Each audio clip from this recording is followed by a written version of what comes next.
Yo, what up, y'all? It's your boy Rob coming back at you once again with another live stream. So before we get started, you already know what to do.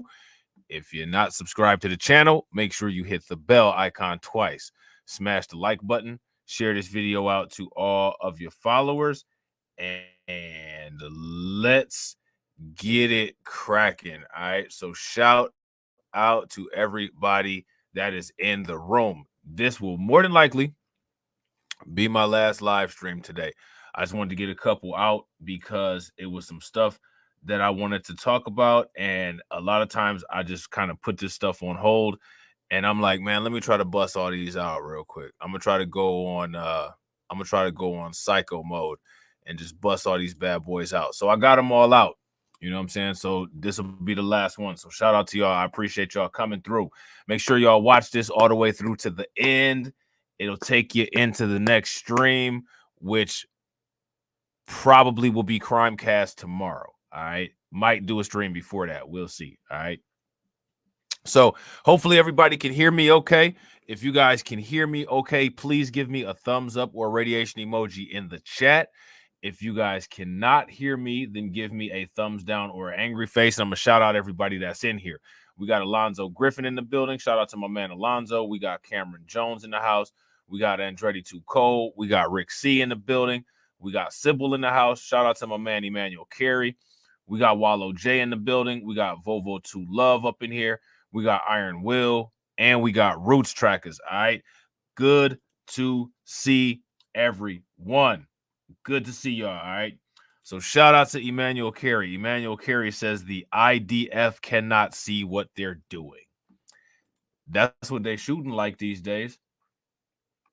That's definitely what they're shooting like these days. Here's my question. How many people heard about the IDF's fiasco? If you guys heard about it, then give me a thumbs up. If you guys did not hear about it, then give me a thumbs down. If you didn't, or if you did, you're in the right place. All right. Because we're going to talk about it real quick. All right. So we got an article here from Times of that country that begins with the letter I. Because y'all know how they get down. Any critique, you know what they say. You know what I'm saying? So now here it says IDF spokesperson, Army is responsible for tragic incident in which Yotam Haim, Samar Talalka, Alan Shamriz shot dead Friday morning. Now, there's something that is unique about these three individuals that they just named, which are these three individuals that are on this picture. What's unique about these people?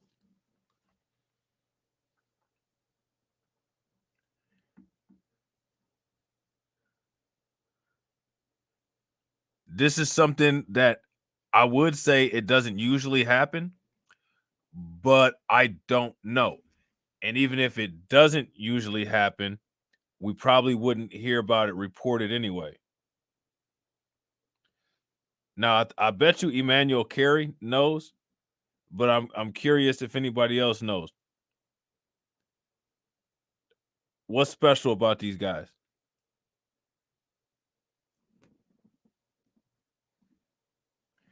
Anybody know? Anybody know who these individuals are?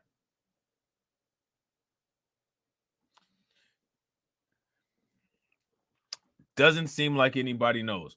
Well, you're in for a treat because you're going to find out. But before you do, if everybody can smash that like button, if you guys can hit that bell and share the stream to your social media, that would be great. Yep. And everybody throw some flames and some radiation emoji in the chat for Volvo, for Sybil, and for Wallow J. You three are the winners. Shout out to Emmanuel Carey. Emmanuel Carey is the fourth winner. That would be correct. Israeli Defense Force troops mistakenly identified 3 Israeli hostages in northern Gaza's Shijaya neighborhood as a threat and opened fire at them, deleting them. Now, how did you do that? IDF spokesperson Rear Admiral Daniel Hagari announced on Friday evening.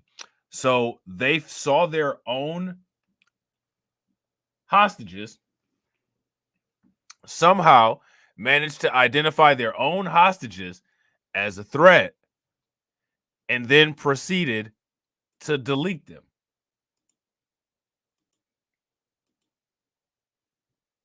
Now, let me ask you guys this. If they're doing that to their own hostages, my question is, what do you think they're doing to their enemies?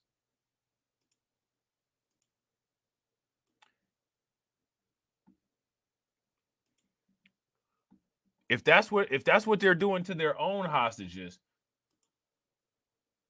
what are they doing to their enemies? Is that a fair and valid question to ask? Shout out to Carlton Wade. Carlton Wade says, why would they do that? Right. What kind of shit is that?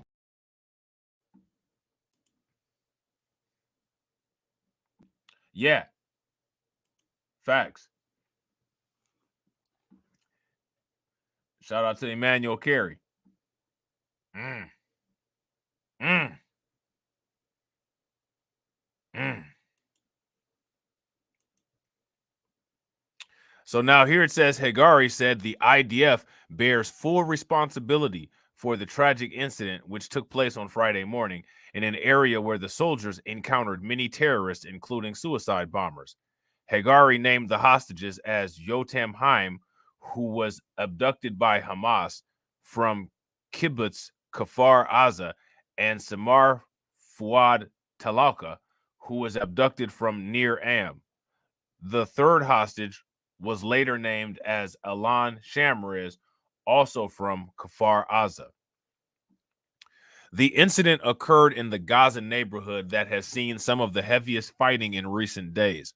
Political leaders were quick to express their shock at the incident, but stressed that the IDF would implement the lessons learned and push ahead with their offensive, even as family members of the hostages increased calls to pursue a new ceasefire that could lead to a deal to free their loved ones.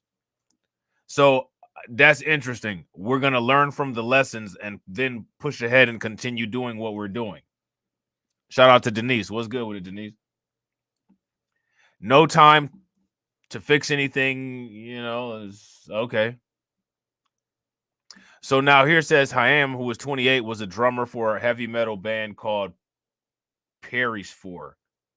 Persephore. He was last seen in a video took on the morning of October 7th, showing himself in the front door of his Kfar Aza home before he was abducted to Gaza. Talaka, 22, who was planning to get married next summer, was working in the kibbutz Nir Am hatchery, where he often did weekend shifts, when Hamas terrorists stormed the kibbutz. Shamriz, who was 26, a computer engineering student, was abducted from his kibbutz Kfar Aza home on October 7th. Asked how the hostages were able to escape Hamas activity, Hagari said the military believes that the three fled or were abandoned by terrorists who held them captive as IDF forces closed in. Now, let me ask you guys this question. Do you think that Hamas might have left these individuals behind because Hamas might have had a feeling that they might have done something like this? If you guys think that that's the case, then give me a thumbs up. If you guys don't think that that's the case, then give me a thumbs down. And real quick, again, shout out to everybody. I appreciate all you guys. We got 31 people watching. That's a great thing. If everybody can take a moment and smash that like button and get us to about, let me see what we're working with here. Get us to 40 likes. We got 28. We got 28 likes. If we can get to 40, that would be great. And share the stream to your social media. Shout out to my man Lloyd Sky 9. What's good with it, bro? Shijaya in northern Gaza has long been seen as a key Hamas stronghold, home to some of its most elite forces and heaviest fortifications. The area where the hostages were deleted was close to the scene of a deadly battle on Wednesday, where 9 soldiers, including 2 senior commanders, were deleted. The military believes Hamas's Shijaya battalion command and control is largely disrupted, and the terror group is operating in the area in a less organized manner with smaller squads. Well, I would believe that if it wasn't who deleted their own hostages, who just did that, because that seems to be pretty unorganized. That doesn't really scream organization, does it? So now here it says, according to the H media reports, Gazan civilians are prohibited from the Shijaya area, where Hamas often uses unarmed civilians as scouts. IDF forces have been battling Hamas in the Gaza Strip since late October. War erupted after the terror group's October 7th massacre, which saw some 3,000 terrorists burst across the border into Israel from Gaza Strip by land, air, and sea, deleting some 1,200 people and seizing over 240 hostages of all ages, mostly civilians. In response, Israel vowed to destroy Hamas and launched a wide-scale offensive in Gaza. The Hamas-run ministry in Gaza has claimed that more than 18,700 Palestinians have been deleted since the start of the war. Now, here's my question. What do you guys think about that number? That's quite a few, isn't it?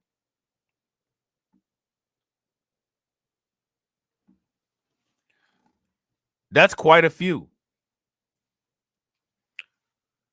Let me ask you guys a question. If another country would have deleted that many people, what do you think would be being said? Let me know in the comment section what would be being said if this was any other country that deleted this amount of people.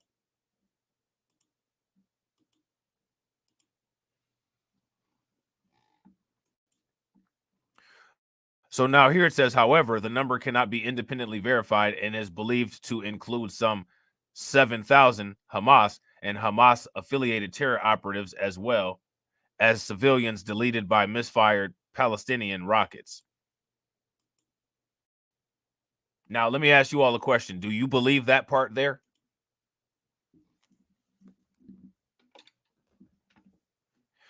If you all believe that part there, give me a thumbs up. If you guys do not believe that part there, give me a thumbs down. It's believed that 132 hostages remain in Gaza, not all of them alive, after 105 civilians were released from Hamas captivity during a week-long truce in late November. The IDF has confirmed the deaths of 20 of those still held by Hamas, citing new intelligence and finding obtained by troops operating in Gaza. In his statement, Hagari said that after the shooting, during a scan and examination, an immediate suspicion arose regarding the identity of the deleted, and their bodies were quickly transferred for examination in Israel, where the hostages were identified. This is a sad and painful event for all of us, and the IDF bears responsibility for everything that happened, he said. Hagari said the IDF was already investigating the incident, which took place in a battle zone where the troops encountered many terrorists in recent days and today and fought hard battles, he said. In some cases, suicide bombers were encountered and also attacks in which terrorists tried to lure our forces and draw them into an ambush. Shortly after the tragic incident, another encounter with the terrorists took place near the scene of the incident, Hagari said. So again, so they're talking about that Hamas was trying to lure them into places. My question is, do you all think that they lured them in with this tactic and tricked them into deleting their own hostages? Do you guys think that this is a gotcha moment for Hamas or no? Let me know what you guys think. He said the IDF was still working to gather the facts and clarify the details of the incident. Meanwhile, new protocols for identifying hostages were transferred to ground forces. to do everything to prevent another tragic event like this. The IDF expresses deep sorrow for this disaster and shares in the grief of the families. May their memories be blessed, Hagari added. Political leaders expressed their sorrow at the incident but vowed to press on. Here's my question. What does vowing to press on do for the fact that these 3 civilians were deleted?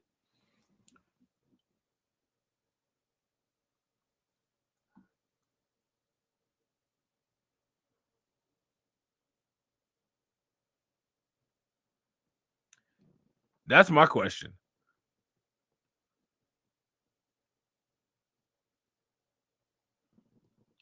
Does vowing to press on change anything about this major screw up? So now here it says lessons will be learned. Together with the entire people of Israel, I bow my head in deep sorrow and mourn the fall of our 3 dear sons who were taken hostage, said Prime Minister Benjamin Netanyahu. This is an unbearable tragedy. The entire state of Israel mourns this evening. My heart goes out to the grieving families in their difficult time. If you were a family member of one of these individuals, how would you feel about this? Would you be on board with what Benjamin Netanyahu just said, or would you have a little bit of apprehension? Even on this difficult evening, we will dress our wounds, learn the necessary lessons, and continue with our supreme effort to return all of our hostages home safely, Netanyahu said. War Cabinet Minister Benny Gantz wrote on X that he was, quote unquote, heartbroken over the tragic incident.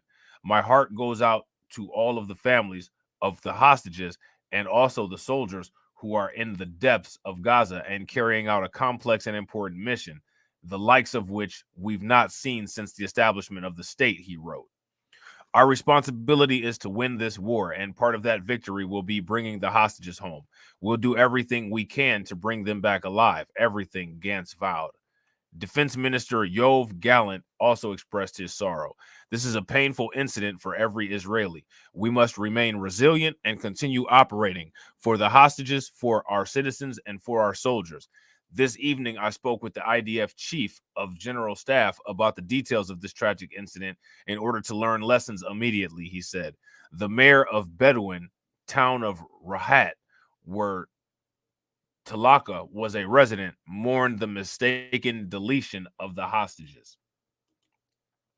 Such bitter news. Bedouins and them folks were taken hostage together, managed to flee together in an effort to continue their lives, and ended their lives together in this very tragic event. Ada Abu Madigim told Army Radio. White House National Security Council spokesman John Kirby called the incident heartbreaking and tragic. Now, here's my question. Let's talk about the White House. If another country had have done the same thing, what would the White House be saying about it? What would they be saying about it?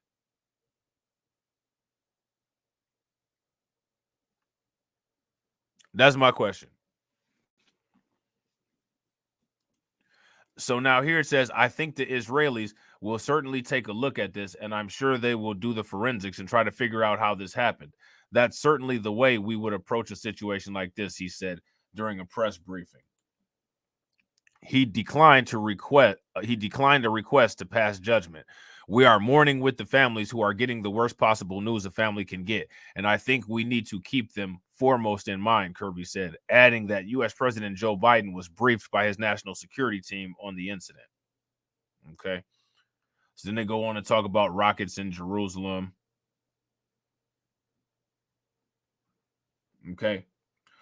So now, as a result of this happening, which is very interesting, there are now protests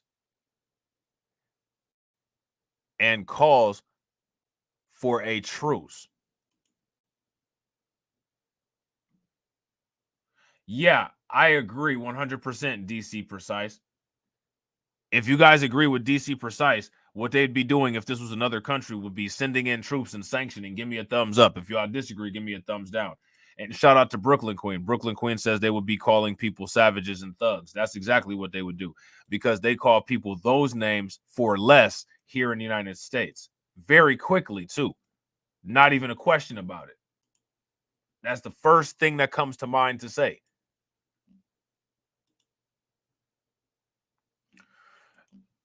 So now here it says Israel faces new calls for truce after deletion of hostages raises alarm about its conduct in Gaza. Now, I want to ask you guys this. Has there been other red flags about the conduct, quote unquote, in Gaza? Have other things been said? Is this the first that we're hearing about, quote unquote, conduct?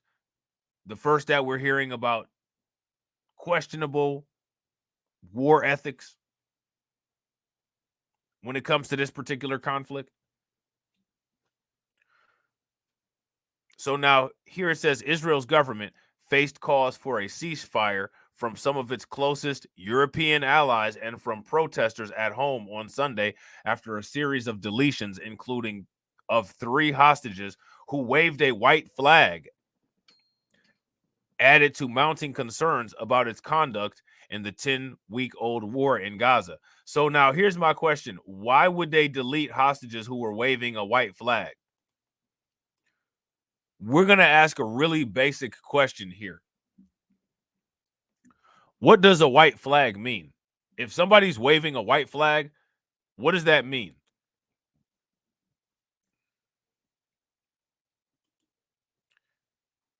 So now here it says the protesters urged the government to renew hostage negotiations with Gaza's Hamas rulers, whom it has vowed to destroy.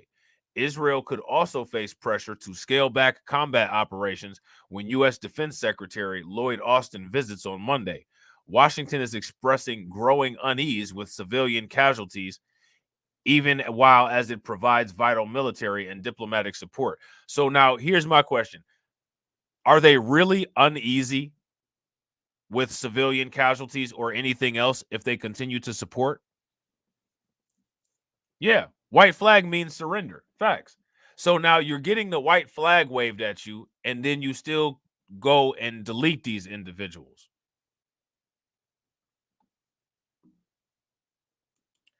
And then there hasn't been an answer for it either. It's just, we just did it. And that's just it. And we don't really have time to, deal with it right now. We're going to just continue and move forward. So now here it says the war has flattened large parts of northern Gaza, deleted thousands of civilians, and driven most of the population to the southern part of the besieged territory, where many are crowded in shelters and tent camps. Some 1.9 million Palestinians, nearly 85% of Gaza's population, have fled their homes. They survive off a trickle of humanitarian aid. Israel said that starting Sunday, UN aid trucks would be able to enter Gaza from a second location, Karim Shalom in Israel.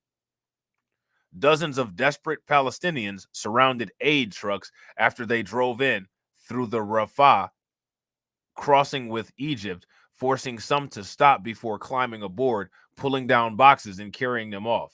Other trucks appeared to be guarded by masked people carrying sticks. Prime Minister Benjamin Netanyahu said Israel will continue to fight until the end, with the goal of eliminating Hamas, which triggered the war with its October 7th attack onto southern Israel. Palestinian militants deleted some 1,200 people that day, mostly civilians, and captured scores of hostages. Okay, so now here's my question. How do you validate or verify any of the numbers that the IDF or the United States military gives us? Because the thing that's interesting about the Western media is that the Western media will always throw doubt on the figures that are provided by another government or another country or another organization, and they don't ever show how their figures are obtained either. They just tell us something and for the most part expect us to believe it, even though most of us don't. know what I'm saying?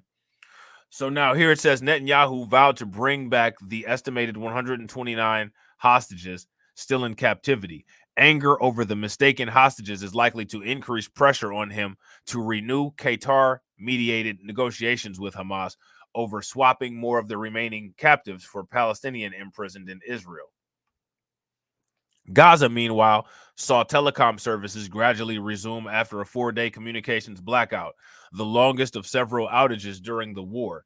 Aid groups say they complicate rescue efforts and make it more difficult to monitor the toll on civilians. Now, let me ask you guys a question. Do you all think that that's strategic? Or does that just happen by accident? Shout out to DSA and shout out to Ricky Jones and shout out to Tilo Brown. What's good with y'all? Do you guys think that that's strategic? So now, as a result of all of this going down and people watching all of this, and a lot of people are seeing this and they're not really feeling it. They're not really feeling it. So what's going on now is that there's calls for a ceasefire. In Israel on Sunday, French Foreign Minister Catherine Colonna called for an immediate truce aimed at releasing more hostages, getting larger amounts of aid into Gaza, and moving towards the beginning of a political solution. Now, I want to ask you guys this question. When it comes to, we've done a lot of content about this, so you guys should be pretty familiar with the history of what went on over there and how that situation is the way that it is. My question for you all is just, a little bit of critical thought. Do you all see any kind of political solution working in that situation there? What would a political situation look like? How would a political situation work? Basically, what it would look like, if you ask me, is you'd have one group of people dictating to another group of people, which, if you ask me, that's not a political solution. Shout out to James Hudson. What's good with it, bro? And real quick, ladies and gentlemen, we got 39 people watching and we got 34 likes. If everybody can bang on that like button and get us to 50, that would be great. So now, here it says, France's foreign ministry earlier said an employee was deleted in an Israeli strike on a home in Rafah on Wednesday. It condemned the strike, which it said deleted several civilians, and demanded clarification from Israeli authorities. The foreign ministers of the UK and Germany, meanwhile, called for a sustainable ceasefire, saying too many civilians have been deleted. So now, again, all of these different countries are saying, yo, this needs to stop. There's too many civilians getting deleted here. And is there a stop in sight? Nah. Israel will not win this war if its operations destroy the prospect of peaceful coexistence with Palestinians. British Foreign Secretary David Cameron and German Foreign Minister Annalena Baerbock, wrote in the UK Sunday Times. Now, what's interesting about this is the UK weighing in on it. And, we went back and we did the history on this. And who's responsible for a large part of this situation? Who's responsible for a large part of this situation? So now here it says the U.S. Defense Secretary is set to travel to Israel to continue discussions on a timetable for ending the war's most intense phase. Israeli and U.S. officials have spoken of a transition to more targeted strikes aimed at deleting Hamas leaders and rescuing hostages without saying when it would occur. So my question is, how come the strikes were not always aimed at Hamas?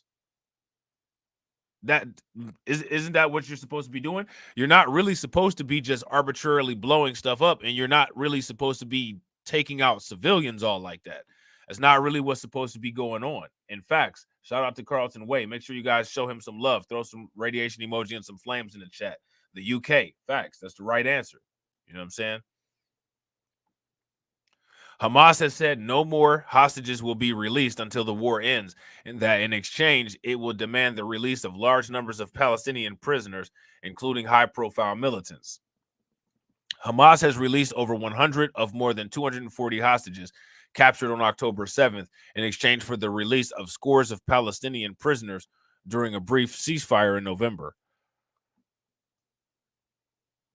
Nearly all freed on both sides were women and minors. Israel has rescued one hostage. The Israeli military said Sunday that it had discovered a large tunnel in Gaza close to what was once a busy crossing into Israel, raising new questions about how Israeli surveillance missed such a copious attack preparation by Hamas. So again, you know, things are looking kind of questionable here. Shout out to Lehman Lucas. What's good with it, bro? Things are looking kind of questionable.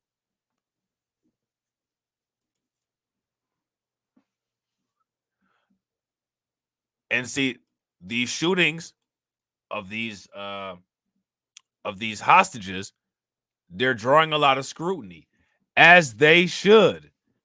This isn't something, this isn't something that they're being looked at unfairly for. The criticism, if you ask me, when it comes to this situation, is absolutely in the right place.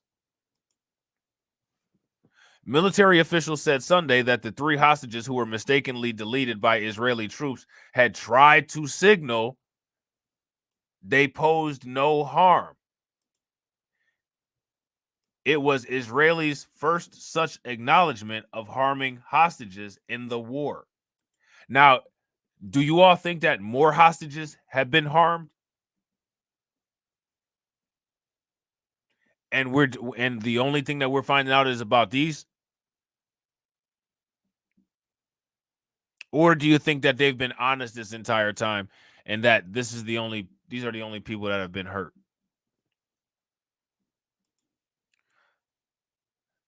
The hostages, all in their 20s, were deleted on Friday in Gaza City area of Shijaya, where the troops are engaged in fierce fighting with Hamas. An Israeli military official said the shootings were against the army's rules of engagement and were being investigated at the highest level. So there you go. I mean, there you go. And the thing is that this right here has been questioned multiple times. But anytime it's brought up, people are shut down and they're not allowed to have a conversation about it. And they're also not allowed to talk about it.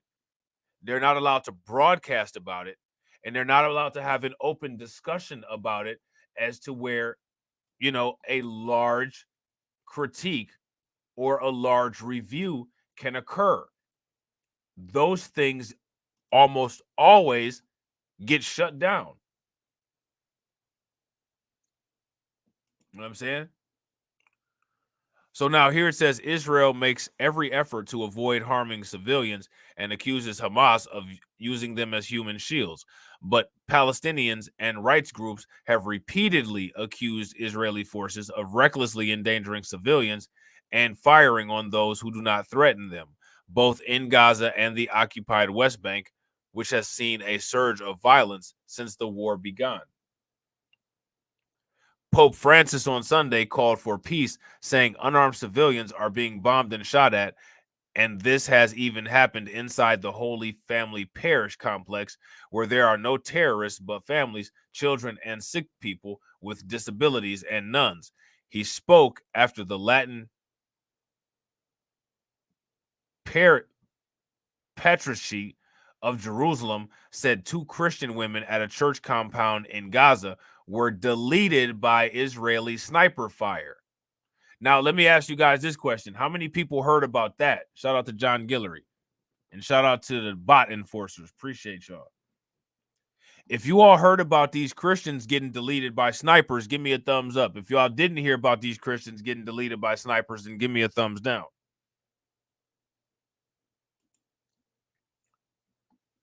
A British lawmaker, Layla Moran, said several family members were among hundreds sheltering in the compound. This is a church. It's a week before Christmas. This is Advent. This is an important time in the Christian family's religious calendar. And there is a sniper deleting women and firing at children, she asserted. So here's my question. For one, how come the mainstream media is not talking about that? And for two, how come nothing's being done about it?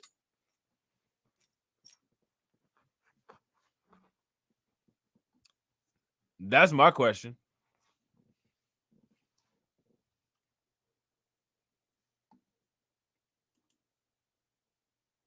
In Gaza, Palestinians on several occasions have said Israeli soldiers opened fire at fleeing civilians. Now, here's my question. With all of these accounts of this stuff happening, why is it that it's not being looked into? Why is it that, nobody believes it? Western media ain't saying too much. Fox News ain't saying too much. Fox News likes to talk about shootings. They just like to talk about the ones in Chicago. But wouldn't you guys agree? Doesn't Fox News like to talk about shootings? They like to talk about shootings so much. How come they don't talk about what's going on here? The offensive has deleted more than 18,700 Palestinians, the health ministry in the Hamas-run territory said on Thursday in its latest update before the communications blackout. It has said that thousands more casualties are buried under rubble. The ministry does not differentiate between civilian and combatant deaths, but has said that most of those deleted were women and children. On Sunday, 5 people were deleted and many injured after a reported Israeli airstrike hit near a UN-run school in the southern Gaza city of Khan Younis, where displaced Palestinians were sheltering. A cameraman with the Associated Press counted 5 bodies deleted to a hospital. The plight of Palestinian civilians has gotten little attention inside Israel, where many are still deeply traumatized by the October 7th attack and where support from the war remains strong. Israel's military says 121 of its soldiers have been deleted in the Gaza offensive.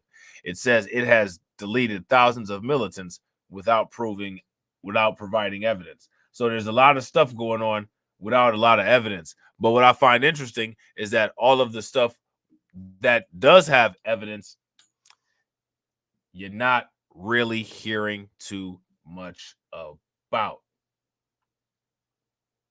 Interesting.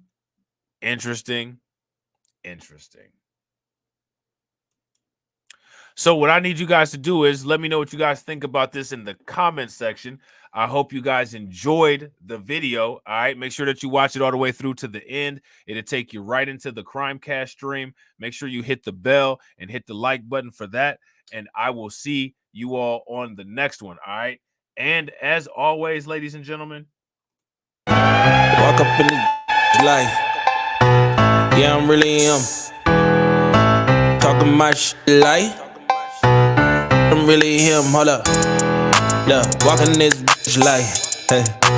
Yeah, I'm really him. Talking my shit like, hey. I'm really him. Don't believe me? Come and see me. Got 3 wishes from my genie. Now I'm on your local TV. Y'all on tour. Got demons. Say she wanna come and see me when I'm in a local city. I'm like, pause though. Please step aside so they can see me. And I walk up in this like, yeah, I'm really him. Talking my shit like I'm really him, on God. Walk up in this like, yeah, I'm really him. Talking my shit like I'm really him. I'm the realest from my city. That's on my knee, that's on Kiwi, that's on mamas. Niggas don't believe me, come and see me. I been dodging all that face. All these niggas working broke, but I been getting paid. All that know me from the street. Flexing for what feature, that's like every other week. Talk behind my back, I kick my feet up, have a seat. Cause at the end of the day, all these watching me as I walk up in this like, yeah, I'm really him. Talking my shit like I'm really him, on God. Walk up in this like, yeah, I'm really him. Talking my shit like I'm really him, on God. Walk up in this like, yeah, I'm really him. Talking my shit like I'm really him. Hold up. Look, walking this like, hey. Yeah, I'm really him. Talking my shit like Hey, who really am I?